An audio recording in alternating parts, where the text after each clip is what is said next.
기뻐하는 공동체라는 제목으로 말씀을 증거하도록 하겠습니다. 자, 얼굴이 전도지다라고 하는 말을 아마 들어보셨으리라고 생각을 합니다. 그리고 얼굴에는 그 사람의 감정이 고스란히 다 드러납니다.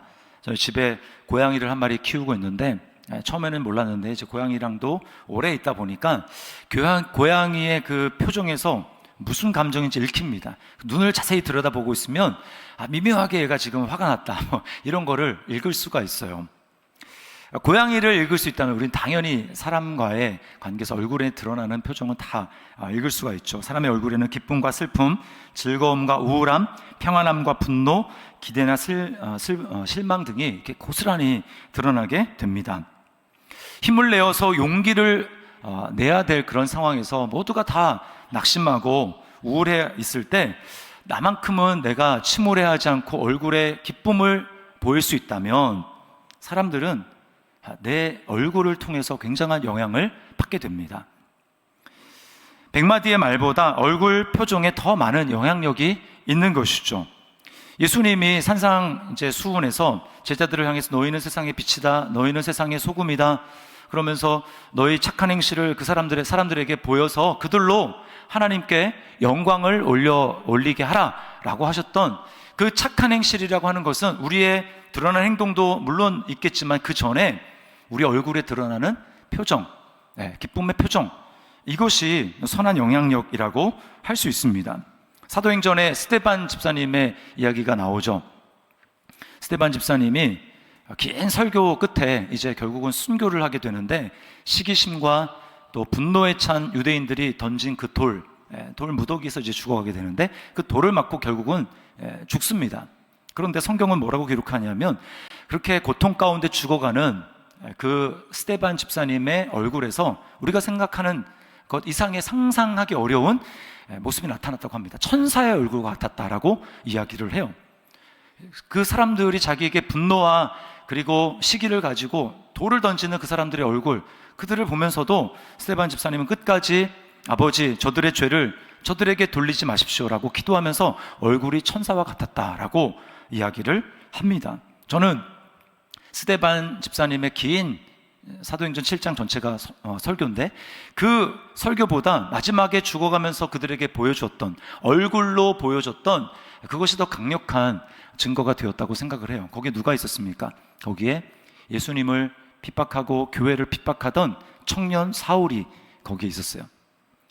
청년 사울이 회심하기 전에 그 스데반 집사님의 얼굴에 나타난 모습, 그걸 보면서 저는 굉장한 도전을 받았으리라고 생각합니다. 어떻게 자기를 죽이는 사람들을 향해서 저런 표정을 지을 수가 있지? 표정이, 얼굴에 나타난 그 기쁨이 전도지가 되었던 거예요. 로이드 존스 목사님은 이렇게 말합니다. 기독교인들은 끊임없이 침체에 빠진 듯하며 너무 자주 불행하고 자유와 기쁨이 없어 보입니다. 이것이 많은 사람이 기독교에 관심을 갖지 않는 주된 이유라는 것에는 의문의 여지가 없습니다.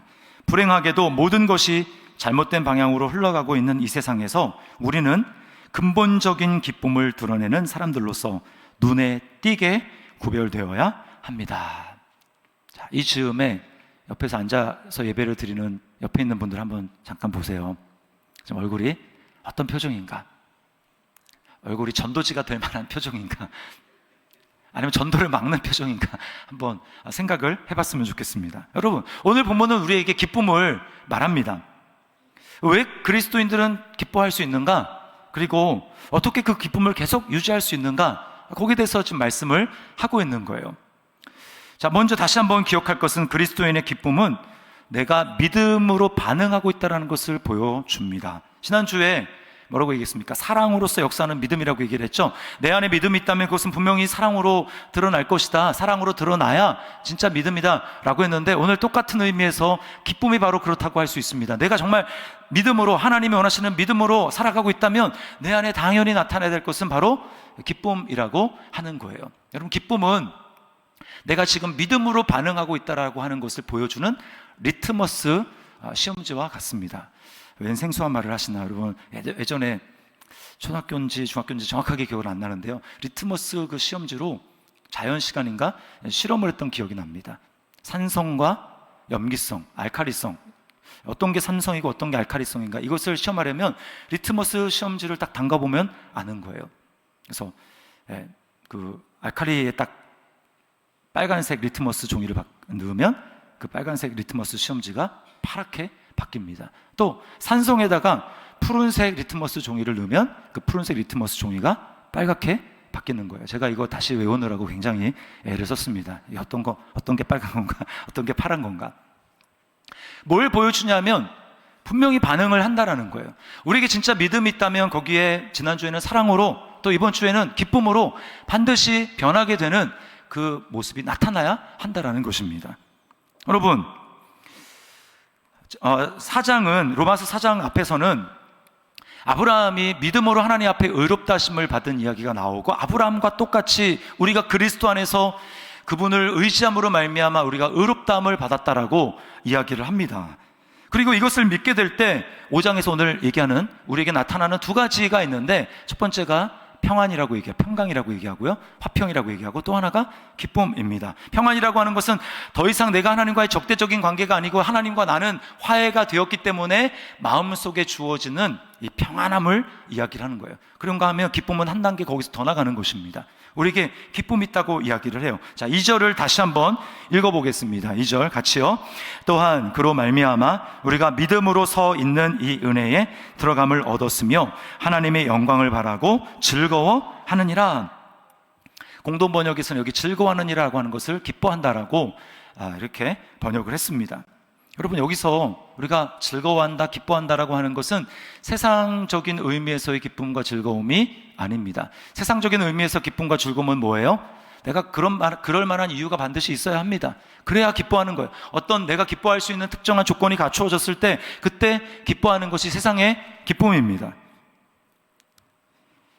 시험을 잘 받거나 성과급을 보너스를 두둑히 받았거나 연봉이 오르거나 투자한 부동산과 주식이 오르거나, 또는 내가 응원하고 있는 스포츠팀이 이겼을 때 그때 기뻐하는 것, 이것이 세상의 기쁨입니다. 우리가 2002년 월드컵을 다 거의 경험했잖아요. 중고등학생들 빼놓고. 그때 어땠습니까? 얼마나 기뻤습니까? 모르는 사람들끼리도 막 부둥켜 안고 우리가 기쁨을 나누지 않았습니까? 자, 그런데 정반대라고 생각을 해서, 조건이 정반대다. 시험을 못 봤습니다. 대학에 떨어졌습니다. 승진해서 탈락했습니다. 물가는 오르는데 월급은 제자리입니다. 무리해서 투자한 부동산이나 주식이 곤두박질합니다. 마음에서 열렬히 응원하고 있는 팀이 져버렸습니다. 그러면 전혀 기쁘지가 않아요. 이것이 세상에서 말하는 기쁨입니다. 자, 그런데요, 그리스도 안에서 누리는 오늘 본문이 말하는 우리에게 기쁨이라고 하는 것은 그러한 조건이 다 사라져도, 없어도 기뻐할 수 있는 것이라고 말씀을 해요. 3절을 보세요. 3절 이렇게 합니다. 다만 이뿐 아니라 우리가 환난 중에도 기뻐 즐거워하나니 라고 얘기를 합니다. 여기 환난이라는 걸 뭘 얘기를 합니까? 환난이라는 것은 그 당시에 초대교회 성도들이 예수를 믿는 그들의 믿음 때문에 당하는 박해와 시련을 이야기를 합니다. 그들은 어떤 박해를 당했나요? 예수님을 믿음으로 말미암아 공동체에서 투명인간 취급을 당했습니다. 믿음을 변절해? 너네 이제 없는 사람이야. 투명인간 취급을 당하고요. 그리고 심하면 공동체에서 추방되는 겁니다. 추방돼요. 그리고 재산을 빼앗기기도 하고요. 그리고 감옥에 투옥되기도 합니다. 심지어 아주 심하면 목숨을 잃는 그러한 어려움을 당했어요. 여러분, 이러한 것은 정말 기쁨과는 완전히 정반대되는 상황 아닙니까? 이런 상황에서 어떻게 기뻐할 수 있겠습니까? 그런데 이런 상황에서도 기뻐한다는 거예요. 환난 중에도 즐거워한다. 초대교회 성도들은 이런 기쁨이 무엇인지 알았습니다. 그래서 이거는 사도들만이 아니고요, 일반 성도들이 그랬어요. 베드로전서 1장 6절, 8절, 9절을 우리 같이 한번 읽어보겠습니다. 그러므로 너희가 이제까지 여러 가지 시험으로 말미암아 잠깐 근심하게 되지 않을 수 없으나 오히려 크게 기뻐하는도다. 예수를 너희가 보지 못하였으나 사랑하는도다. 이제도 보지 못하나 믿고 말할 수 없는 영광스러운 즐거움으로 기뻐하니 믿음의 결국 곧 영혼의 구원을 받음이라. 아멘. 믿음의 결국 곧 영혼의 구원을 받음이라. 그러므로 기뻐한다는 거예요. 여러분에게 물어보겠습니다. 여러분은 믿음의 결국 영혼의 구원을 받은 사람들입니까? 네. 그렇다면 우리도 조건이 똑같아요. 이들과 다를 것이 하나도 없습니다. 그럼 어떻게 해야 됩니까? 믿고 말할 수 없는 영광스러운 즐거움으로 기뻐하니. 여러분에게 한번 질문해 보십시오. 나는 지금 기쁨이 있나? 나는 진짜 기쁜가? 만약 기쁨이 없다면요, 뭔가 믿음에 문제가 생긴 겁니다. 뭔가 문제가 생긴 거예요. 빌립보서, 기쁨의 서신이라고 얘기하는 이 빌립보서를 읽어보면 거기에 기쁨이라는 단어가 굉장히 많이 나옵니다. 주 안에서 기뻐하라. 다시 말하노니 기뻐하라. 항상 기뻐하라. 나는 기뻐하고 기뻐하겠다. 바울이 막 이렇게 이야기를 하거든요. 근데 정작 이 기쁨의 서신이라고 하는 빌립보서를 바울 사도가 어디서 쓰고 있느냐? 감옥에서 씁니다. 감옥에서. 모든 자유가 제한되는 그 감옥에서 바울 사도는 자기가 기뻐하고 기뻐한대요. 그러니까 너희 지금 감옥 밖에 있는 성도들아, 너희도 주 안에서 기뻐하라고 이야기를 하는 것입니다. 제한을 받지 않는다는 거예요. 여러분, 우리는 하나님의 말씀에 타협을 하면 안 됩니다. 내가 그렇게 하지 못한다고 해서 말씀을 내 수준으로 낮추는 것은 우리는 그렇게 하지 말아야 돼요. 그것은 엇나가는 길입니다. 성경에서 기뻐하라고 하니까 이렇게 얘기하는 거죠. 어떻게 맨날 기뻐할 수 있어요? 그게 가능합니까? 그거 오히려 더 이상한 거 아닙니까? 이렇게 이야기하는 거. 그것이 바로 하나님의 말씀을 기준을 낮춰서 내 수준에 맞추는 겁니다. 내가 기뻐하지 않으면 그 말씀을 지킬 수 없는 것이라고 그렇게 얘기할 수 있습니까? 그래서는 안 되는 것이죠. 우리는 기쁨이라고 하는 그 리트머스 시험지를 가지고 나의 믿음을 점검해 봐야 됩니다. 그러면 고민해 봐야 돼요. 아니, 아까는 믿고 말할 수 없는 영광스러운 즐거움으로 기뻐한다고 했는데, 나도 믿는다고 하는데 왜 나한테는 기쁨이 없지? 나는 왜 이들에게 얘기하는 그 기쁨이 없는 것이지? 이거를 진지하게 고민해야 됩니다. 뭐 그런가 보다. 여러분, 여기에는 어떠한 발전도 없는 거예요. 하나님의 은혜를 경험하지 못하는 것입니다. 고민해야 돼요. 왜 나는 기뻐하지 못하는 걸까? 도대체 내 믿음에는 뭐가 문제가 있는 것일까? 여러분, 우리는 믿음이라고 하는 이것을 기쁨이라고 하는 이 리트머스 시험지로 내 믿음이 진짜인지 점검해 봐야 하는 것입니다. 자기는 알아요. 내가 특정한 얼굴 표정을 짓지 않지만 내 안에 기쁨이 있는지 없는지 자기는 압니다. 자, 그러면 우리가 기뻐할 수 있는 이유가 무엇일까요? 그리스도인이 세상에서 말하는 조건이 없는데 기뻐할 수 있는 그 이유와 근거가 무엇인가? 그것은 바로 하나님이 우리를 의롭다고 선언하셨기 때문이에요. 자, 1절을 우리 다시 읽어보겠습니다.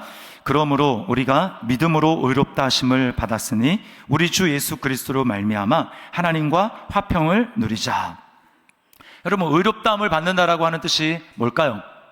의롭다함을 받는다. 이거를 신학적인 한자 용어로 써서 칭의라고 얘기를 하죠. 의롭다, 일컫다, 칭한다 이런 뜻이잖아요. 의롭다함을 받는다. 무슨 뜻일까요? 여러분, 그 의라고 하는 것은 여기 법원에서, 법정에서 사용되는 용어입니다. 자, 내가 어떤 범죄를 했어요. 고소를 당했습니다. 그래서 법정에 섰어요. 나는 피고석에 앉아 있습니다.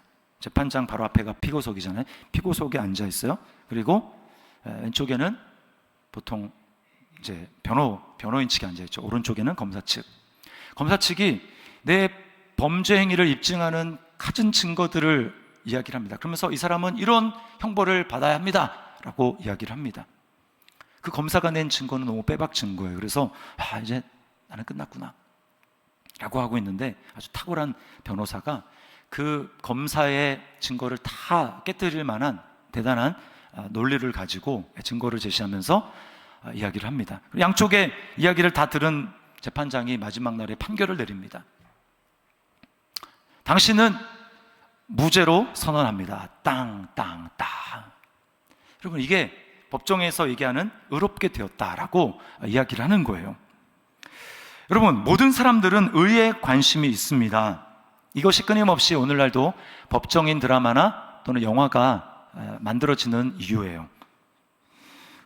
모든 국민들이 공분하는 그런 사건이 있는데, 그 사건에 대해서 재판을 담당하는 판사가 국민의 어떤 그런 감정, 어떤 여론, 이런 것에 합당한, 어떤 상식에 합당한 그러한 판결이 아니라 너무 얼토당토 않는 판결을 내렸다. 그러면 다 분노하는 것입니다. 거기에 대해서 의가 제대로 실현되지 않았다라는 것이죠.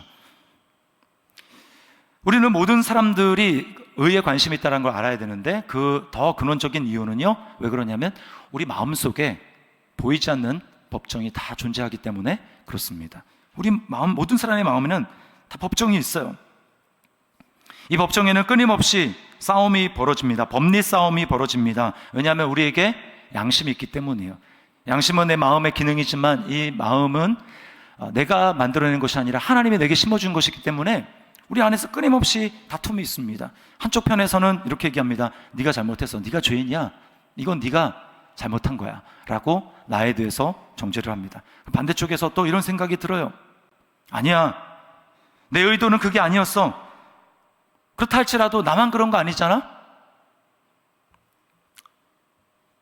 사람들도 나처럼 다 그렇게 행동할 거야. 그러므로 나는 괜찮아 라고 이야기를 합니다. 끊임없이 이런 싸움이 일어나요. 양심에 민감한 사람들은 이런 양심의 소리에 대해서 귀를 기울이고 양심의 가책을 받고, 그래서 돌이키고 뉘우치고 그렇게 행동을 교정하기도 합니다.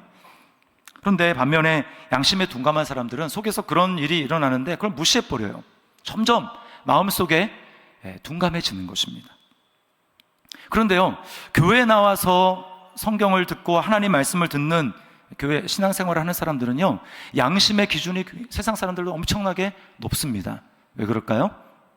우리는 법정에서 얘기하는, 세상의 형법에서 얘기하는 그런 겉으로 드러나는 행동이 아니라 우리는 하나님의 기준을 가지고 얘기하는, 하나님의 의를 가지고 이야기를 하기 때문에 그래요. 우리는 인간의 의를 가지고 얘기하는 게 아니라 성경에서는 하나님의 의를 가지고 이야기를 하는 것입니다. 너가 세상의 법정에서 얘기하는 그런 의를 얘기하는 것이 아니라 하나님의 기준을 만족시킬 수 있는, 하나님의 법정에서 의롭다라고 판정받을 수 있는 그 의가 너에게 있느냐라고 하는 것을 묻는 거예요. 이것은 겉으로 드러나는 행동이 아니라 마음의 문제인 것입니다. 아무 살인을 하지 않죠. 우리 중에 살인한 사람이 누가 있겠습니까? 별로 없죠. 거의 없죠. 그러나 마음속에 미워하는 사람이 있다. 성경은 그걸 살인이라고 이야기를 합니다. 겉으로는 드러나는 행동이 아니라 우리 마음을 보고 하나님은 판단을 하신다라는 거예요. 육체적인 간음을 하지 않았다고 해도 마음으로 상대방에 대해서 음욕을 품었다면 그것은 이미 마음에 간음한 것이라고 이야기를 합니다. 그런데요, 이런 하나님의 의에 대해서 양심에 나오는 비난의 목소리에 대해서 아무리 막 고개를 흔들고 나는 괜찮다고 이야기를 한다고 하더라도 문제가 전혀 해결되지 않아요. 중요한 것은 무엇입니까? 내가 스스로 괜찮다라고 얘기하는 것이 아니라 재판장이신 하나님께서 우리에게 대해서 너는 괜찮다, 너는 의롭다, 아무 문제 없다 라고 선언하시는 그 선언이 중요하다라고 하는 것입니다. 근데 문제는 뭐냐면 누구도 우리 안에서 스스로 나는 괜찮다 라고 하는 그런 하나님이 요구하시는 의가 없다고 하는 거예요. 우리는 무의식적으로 이것을 알고 있습니다. 그래서요, 어떻게 우리의 모습으로 드러납니까? 하나님이 굉장히 불편합니다. 적극적으로는 하나님을 미워하고 하나님을 싫어합니다. 그리고 하나님 생각하면 머리가 아프니까 아예 하나님이 없다고 생각을 하는 거예요. 왜요? 내게 하나님이 요구하시는 의가 없기 때문에. 그러니까 하나님 앞에 선다고 생각하면 두려운 것입니다. 제가 몇 번 말씀을 드렸지만 저희 아버지가 이제 제가 초등학교 2학년 때 목회를 하셨고, 저는 어머니 뱃속에서부터 교회를 다니는 모태신앙에다가 나중에는 이제 목사들까지 됐어요. 그러다 보니까 지하 한 30평도 안 되는 거기서 교회를 하고 했으니까 또 어렵고, 저는 주일학교 예배뿐만 아니라 어른 예배, 주일 저녁 예배, 수요 예배, 때로는 금요 철학 그걸 드렸어요. 그런데요, 제 마음에는 평안이 없었고 얼굴은 항상 근심이 있고 근엄했고 태도는 경직되어 있었습니다. 즐겁고 기쁜 감정은 저랑 거리가 멀었어요. 그렇다고 하나님이 살아계신 것을 부인할 수도 없었습니다. 왜냐하면 부모님의 모습을 통해서 간증하는 이런 걸 통해서 들어보면 이건 도대체 하나님이 아니고선 설명할 수 없는 그런 기적들을 보고 있었기 때문에 저는 그걸 부인할 수가 없는 거예요. 하나님 진짜 살아계셔. 근데 하나님이 편하진 않아요. 하나님이 불편해요. 저의 모습을 보고 뭔가 못마땅한 눈초리로 지켜보는 그런 분으로 여겨졌고, 안 좋은 일이 생기면 하나님이 저를 벌 주는 것이라고 그렇게 생각을 했습니다. 그러니까 제가 제일 좀 이해 안 되고 와닿지 않는 게 뭐냐면, 하나님과의 친밀함, 하나님의 사랑, 이런 게 저랑 이렇게 굉장히 좀 낯설게 느껴지고 거리감 있게 느껴졌습니다. 와닿지 않았어요. 왜 그러냐면 저한테는 하나님의 법정에서 의롭다함을 받을 수 있는, 그 판결함을 받을 수 있는 그런 자신감이 저한테 없었기 때문에 그렇습니다. 그런데요, 복음을 진짜 깨닫고, 복음을 정말 알고 복음을 정말 깨닫고 제가 달라졌어요. 하나님의 의라는 것은 절대로 내 행위로 뭔가 할 수 있는 게 아니구나. 내 행위로 아무리 해도 하나님이 요구하시는 그 완전한 그 하나님의 의, 하나님의 법정에서 너는 의롭다 라고 하는 것을 받을 수가 없구나 라고 하는 것을 알고, 인생이 이것을 해결할 수 없기 때문에 나에게 하나님의 의가 되어주시기 위해서, 그래서 예수님이 오신 거구나. 내가 할 수 있는 건 아무것도 없구나. 그냥 예수님을 믿으면 그분이 나의 의가 되어주시는구나 라고 하는 것을 진짜 제가 믿고 깨닫게 되었습니다. 내가 받아야 될, 하나님의 법정에서 받아야 될 그 판결을 예수님이 대신 다 받으시고, 나의 자리에 예수님이 대신 서셔서 그 하나님으로부터 영원히 분리되시고 저주를 받는 그 저주를 주님이 다 내 자리에서 감당해 주셨구나 라고 하는 것이 정말 믿게 됐습니다. 마음으로부터 그것을 믿게 됐어요. 그리고 예수님이 부활하신 것은 예수님이 죄가 있어서 죽으신 것이 아니라 바로 나를 위한 대속의 의로운 죽음이었다라는 것을 하나님이 확정시켜서, 그 예수님의 부활로 말미암아 더 확실하게 너는 내 아들 안에서, 내 아들 안에서, 그리스도 안에서 너는 의인이다 라고 하시는 그 하나님의 선언이 너무나 확실하게 제 마음 가운데 마음으로부터 믿게 되니까 하나님 앞에 이제 설 수 있게 된 것입니다. 여러분, 이게 바로 로마서 8장 1절이 이야기하는 거예요. 같이 한번 읽어보겠습니다. 로마서 8장 1절 시작. 그러므로 이제 그리스도 예수 안에 있는 자에게는 결코 정죄함이 없나니. 아멘. 결코 정죄함이 없나니. 하나도 안 남아있다라는 거예요. 우리를 향해서 손깍질하고 재판에 넘겨져서 벌 받지 않을까, 이런 한 올의 정죄함도 남아있지 않다라는 것입니다. 여러분, 의롭다 하심을 받는다, 정죄함이 없다라는 것, 실제적으로 나에게 어떤 의미를 가져다 줍니까? 이것은 그냥 그걸로 끝나는 게 아니에요. 그게 아니라 하나님께 나아갈 수 있는 담대함을 우리에게 준다라는 것입니다. 은혜로 접근하는 길이 열렸다라는 거예요. 그래서 2절에 뭐라고 얘기합니까? 이 은혜에 들어감을 얻었으며, 이 은혜에 들어감을 얻었으며. 여기 들어감이라고 하는 거는요, 아주 지체가 높은 사람에게 자신의 요구를 말하기 위해서 그 사람을 만나게 되는 그 허락을 받는 것을 이야기합니다. 들어가는 것. 죄인이 황제를 아련하는 것과 똑같이 우리는 원래 어떤 사람이었습니까? 들어가지 못하는 거예요. 거부가 되었습니다. 아담과 하와가 죄를 범해서 반역의 죄를 짓고 에덴 동산에서 파라다이스에서 내쫓긴 다음에, 거기를 성경을 읽어보면 뭐라고 기록되어 있습니까? 창세기 3장 끝에 하나님이 천사들 그룹을 두어서 거기를 불칼로 들어오지 못하도록 생명나무의 길로 가는 길을 막았다라고 이야기를 해요. 접근 금지, 못 들어가는 거예요. 그러나 예수 그리스도 안에서 어떤 일이 일어났습니까? 하나님이 우리를 의롭다고 얘기를 하시고, 이제 그 은혜, 이 은혜에 들어감을 얻었으며 라고 이야기를 한 거예요. 이제 그 봉인이 예수 그리스도 안에서 해제가 된 것입니다. 해제가 됐어요. 그래서 여기 들어감이라고 하는 그 말을, 헬라어 똑같은 단어를 쓴 에베소서 3장 12절에 여기서는 나아감이라고 번역했대. 똑같은 단어입니다. 우리 같이 한번 읽어보겠습니다. 시작. 우리가 그 안에서 그를 믿음으로 말미암아 담대함과 확신을 가지고 하나님께 나아감을 얻느니라. 아멘. 하나님께 나아감을, 접근함을 얻는다. 우리 담대함을 얻게 되었다라는 것입니다. 의롭다함을 받았기 때문에 하나님 앞에 담대함을 얻었어요. 왜요? 우리는 하나님의 자녀로 입양되었기 때문에 그렇습니다. 하나님의 자녀로. 이 자녀의 신분을 가지고 이제는 너는 여기까지밖에 안 돼, 너는 더 이상 넘어오지 못해 라고 하는 어떤 제한도 다 철폐가 되고 우리가 그 은혜에 완전히 접근할 수 있는 그 기회를, 권한을 우리가 얻게 됐다는 거예요. 제가 이 말씀을 준비하면서 떠오른 찬양이 있었습니다. 찬양. 그 이제 만세반석이 열린다라고 하는 그 찬양인데, 그 만세반석이 예수님을 얘기를 하거든요. 예수님이 그 길을 우리를 향해서, 우리를 위해서 열어주셨다라는 거예요. 의롭다고 하셔서 우리가 그 길로 가는 길이 열렸다라는 것입니다.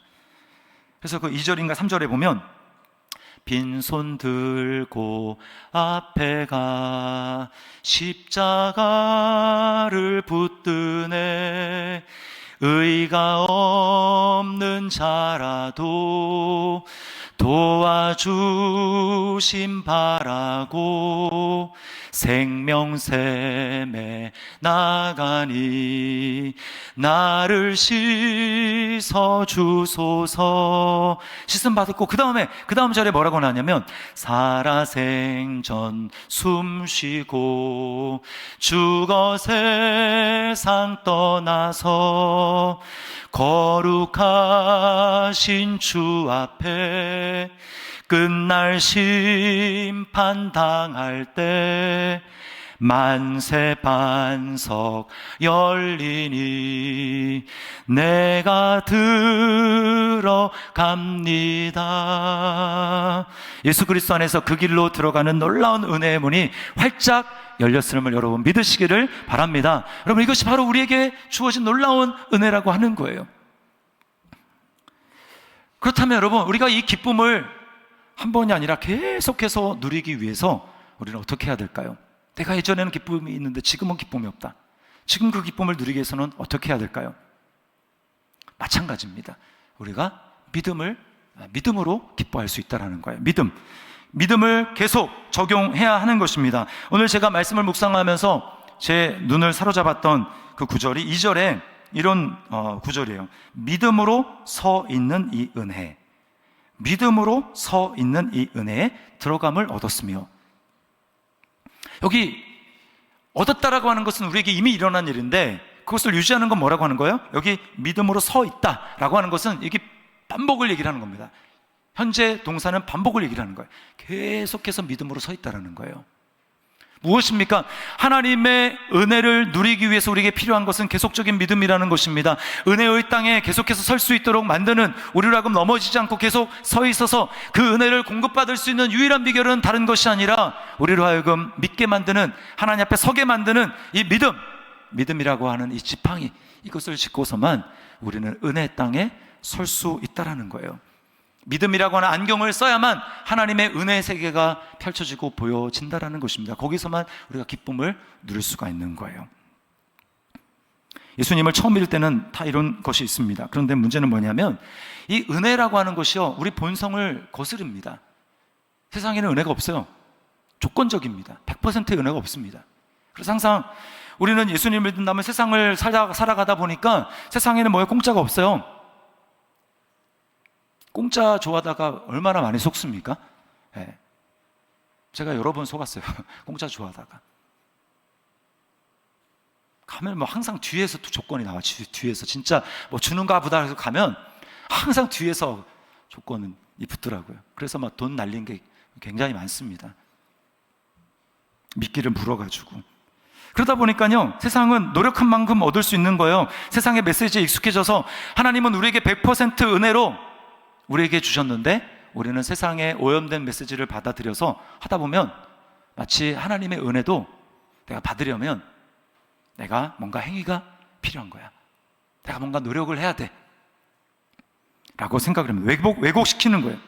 어느 순간인가 은혜라는 것도 내가 열심히 노력해서 얻어내야 되는 것으로 왜곡시켜 버리는 것입니다. 그러니까 내가 얼마나 열심히 살았나, 내가 얼마나 열심히 성경을 봤나, 기도를 했나, 얼마나 죄를 안 지려고 노력을 했나, 이런 행위들을 가지고 하나님이 이미 의롭다, 그리스도 안에서 의롭다고 선언하신 그것들에 대해서 그것을 증명하려고 하는 거예요. 행위가 중요하지 않다라는 뜻이 아닙니다. 순서를 얘기를 하는 거예요. 순서. 그러니까 그리스도 안에서 완전한 의를 주신 하나님의 은혜가 갑자기 내가 얼마나 잘 살았는지에 따라서 왔다 갔다 좌우 되는 것으로 바뀌어버리다라는 것입니다. 흔들흔들거려요. 내가 못 살면 의로움도 흔들립니다. 그러니까 기쁨이 거기서 오지 않아요. 마귀는 이것을 너무나 잘합니다. 그래서요, 끊임없이 우리에게 뭘 가지고 공격합니까? 너는 잘 못 살았잖아. 야, 그렇게 살아가지고 네가 의롭다고 주장한다고? 야, 그런 게 어딨냐? 기독교인들은 그게 문제야. 내 행위를 정죄합니다. 그리스도 예수 안에서는 정죄가 없다고 그랬는데 정죄하는 거예요. 문제는 뭐냐면 많은 그리스도인도 여기 속고 있다는 것입니다. 제가 지난주에 한 집사님의 추천을 통해 가지고 그 영화를 보고 은혜를 받았다 그래서 어떤 영화길래 은혜 받았나 해서 제가 봤는데 어떤 영화냐면 엑소시스트 더 바티칸이라는 영화입니다. 거기에 이제 러셀 크로우라는 배우가 이제 로마 교황청 직속 그 이제 퇴마 전문 신부로 이렇게 나와요. 가브리엘 신부로 나옵니다. 그러니까 어느 가정에 한 초등학교 정도밖에 안 되는 소년이 역대급 강력한 귀신이 들리게 됩니다. 그래서 이 교황의 명을 받고 이 가브리엘 신부가 좀 굉장히 좀 젊은 이 토마스라는 젊은 신부와 함께 그 집을 찾아갑니다. 그리고 이제 퇴마 의식을 실행하려고 하는데 문제는 뭐냐면 그 안에 든 귀신이 이제 마귀죠. 귀신이 이 두 사제의 과거에 잘못을 들추어냅니다. 여러분, 귀신은 진짜 귀신같이 알아요. 귀신은 진짜 귀신같이 압니다. 모를 거라고 생각하지 마세요. 다 알아요. 그래서 정말 가장 치명적인 그거 내 인생에서 정말 기억하기 싫어. 그것만 좀 기억이 좀 삭제됐으면 좋겠어. 이런 치명적인 그 잘못 그것을 이렇게 떠올리게 합니다. 눈앞에 막 환영이 보이게 만들어요. 너무 괴로워하는데 이 두 신부가 너무나 괴로워요. 담대하게 믿음으로 지금 쫓아야 되는데 그 담대함이 무너져 버립니다. 담대함과 용기가 사라지는 거예요. 근데 제가 그걸 보면서 그 두 신부뿐만 아니라 오늘날 예수 그리스도 안에서 의롭다함을 받았다고 그렇게 예수님을 주로 시인하는 성도들이 얼마나 그렇게 살아가고 있는가라고 하는 것 때문에 참 마음이 편하지 않았어요. 한 성도님이 최근에 저한테 이제 큐티한 내용을 보내왔습니다. 근데요, 다 좋았는데 그 중에 한 부분이 제 마음에 좀 걸렸어요. 불편했어요. 이게 뭐냐, 이런 겁니다. 이렇게 돼 있어요. 저는 하나님을 자랑할 수 있는데 하나님이 자랑할 제가 못되어 부끄럽습니다. 저는 하나님을 자랑할 수 있는데 하나님이 자랑할 제가 못되어 부끄럽습니다. 그 성도님이 어떤 의도로 이렇게 썼는지는 알아요, 제가. 그렇지만 그럼에도 불구하고 여러분, 이건 믿음이 아닙니다. 왜 하나님이 나를 자랑스럽지 않게 생각할 거라고 생각합니까? 자기를 보니까 별로 하나님이 자기를 자랑스러워할 것 같지 않은 거예요. 자신이 없어요. 내가 이런 일을 했는데 하나님 정말 나를 자랑스러워 하실까? 지금 뭘 보고 있는 거예요? 자기를 보고 있는 것이 자기가 자기 행위를 보고 있는 거예요. 담대함이 없습니다. 그래서 제가요, 답신을 이렇게 했어요. 집사님은 그리스도 안에 있습니다. 하나님은 그리스도를 통해서 집사님을 보십니다. 집사님 안에 계신 그리스도를 보십니다. 예수님에게 말씀하시듯 집사님에게도 하나님은 똑같이 말씀하십니다. 너는 내 사랑하는 아들이라. 내가 너를 기뻐하노라. 나의 행함으로 나를 보지 않고 그리스도 안에 있는 나를 주장하는 것, 그것이 믿음입니다. 제가 그렇게 써보냈어요. 여러분, 우리가 기쁨을 날마다 누리기 위해서 해야 될 것도 있습니다. 그건 뭐냐면 복음을 나에게 선포하는 거예요.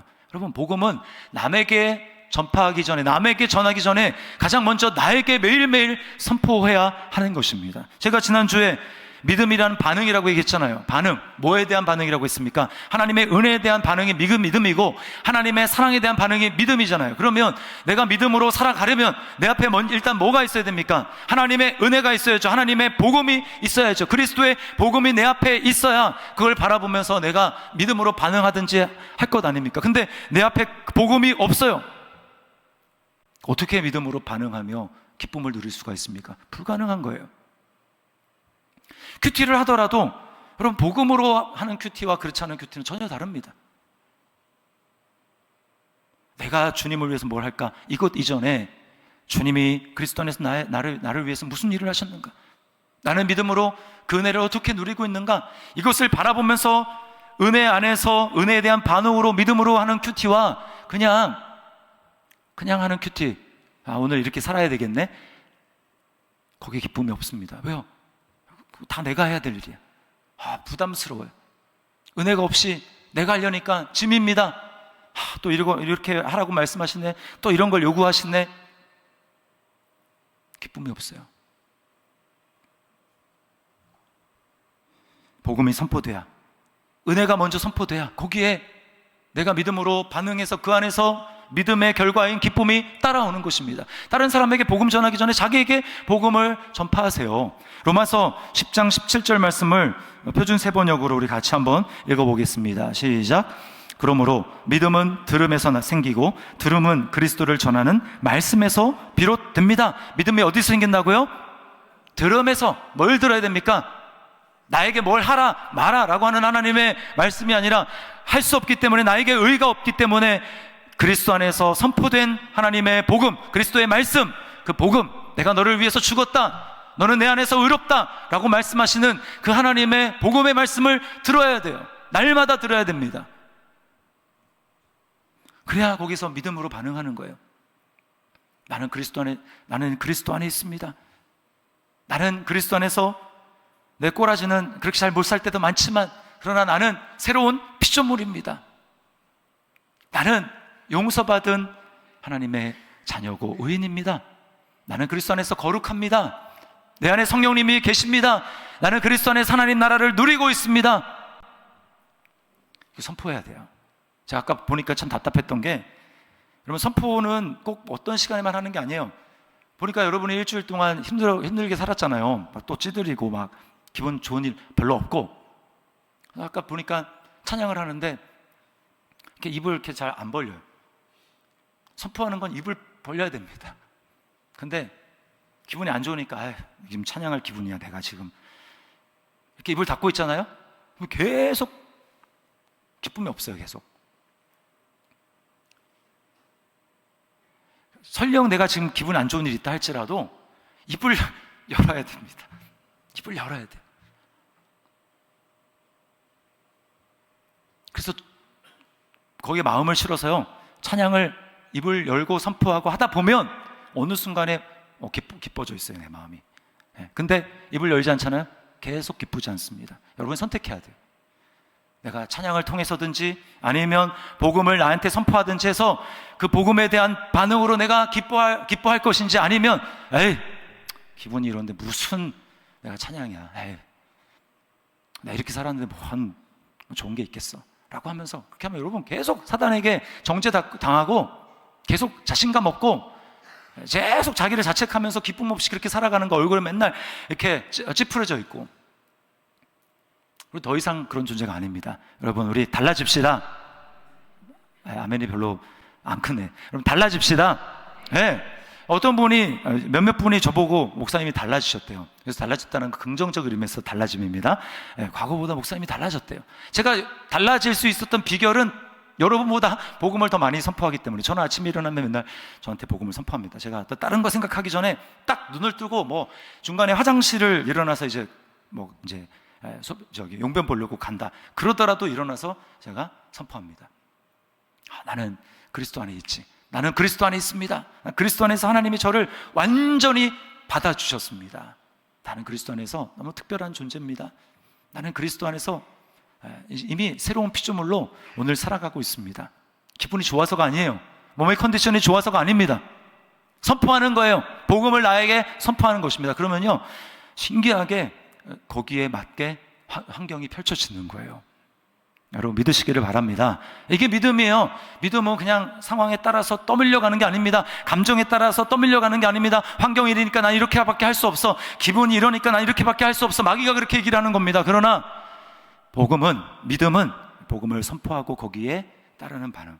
이것을 하는 게 믿음이에요. 여러분, 이 믿음으로 우리 기뻐할 수 있기를 주님의 이름으로 축원합니다. 이번에 추석에 가족들 만나잖아요. 그때 여러분 믿음이 없는 가족들이 있다면 여러분 얼굴 통해서 좀 보여줬으면 좋겠어요. 네. 뭐 나랑 똑같네. 뭐 교회 안 다니는 예수 안 믿는 나랑 똑같네. 뭐 거기서 어떻게 아무리 뭐 예수 믿으라고 하면 아유 뭐 별로 좋은 것 같은데 너 당신이 열심히 믿으라고 이러지 않겠습니까?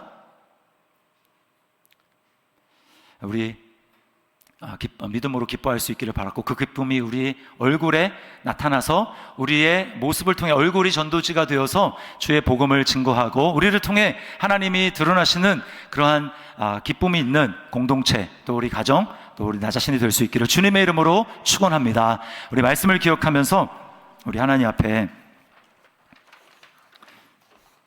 찬양하겠습니다. 오직 주의 사랑에 매여 오직 주의 사랑에 매여 내 영 기뻐 노래합니다. 이 소망의 언덕 기쁨의 땅에서 주께 사랑드립니다. 우리 시간 믿음으로 하나님 앞에 기쁨으로 찬양했으면 좋겠습니다.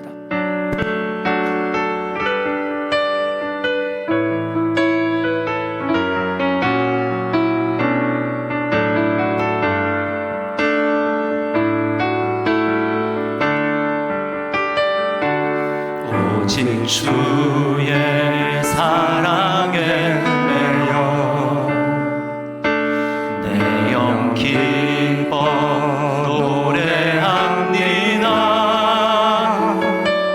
이 소망의 언덕 기쁨의 땅에서 주께 사랑 드립니다. 아멘. 오직 주의 임재 안에 오직 주의 임재 안에 갇혀 내 영 기뻐 찬양합니다. 이 소명의 언덕 거룩한 땅에서 주께 경배드립니다. 주께서 주신 모든 은혜 나는 말할 수 없네. 내 영혼 즐거이 주 따르렵니다. 주께 내 삶 드리. 다시 한번 처음부터 오직 주의 사랑에 오직 주의 사랑에 내 영 기뻐 노래합니다. 내 영 기뻐 노래. 우리를 의롭다고 하신 주님의 은혜를 기억합시다. 이 소망의 언덕 기쁨의 땅에서 주께 사랑 드립니다. 아멘. 오직 주의 임재 안에 갇혀 내 영 기뻐 찬양합니다. 이 소명의 언덕 거룩한 땅에서 주께 경배드립니다. 주께서 주신 모든 은혜 나는 말할 수 없네. 내 영혼 즐거이 주 따르렵니다. 주께 내 삶들 주께서 주신 모든 은혜 주께서 주신 모든 은혜 나는 말할 수 없네. 내 영혼 즐거이 주 따르렵니다. 주께 내 삶 드립니다. 이 시간에 같이 한번 기도하겠습니다. 왜 우리는 기쁨으로 주님을 따라가지 못할까요?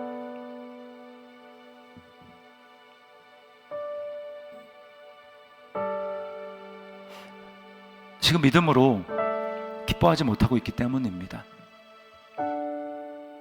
하나님이 우리에게 은혜로 주신 모든 수단들이 다 행위로 바뀌고 의무와 책임으로 바뀌고 어쩔 수 없는 것으로 바뀌고 억지로 하려고 보니까 기쁨이 없어요.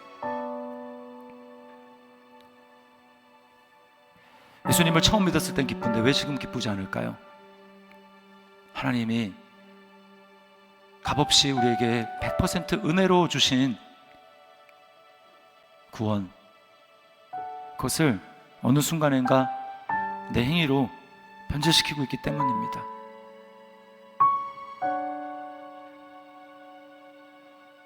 주님이 베푸신 그 은혜를 내가 믿음으로 받아들여 감격하고 누리고, 그렇게 하기 이전에 자꾸 내가 뭔가를 해서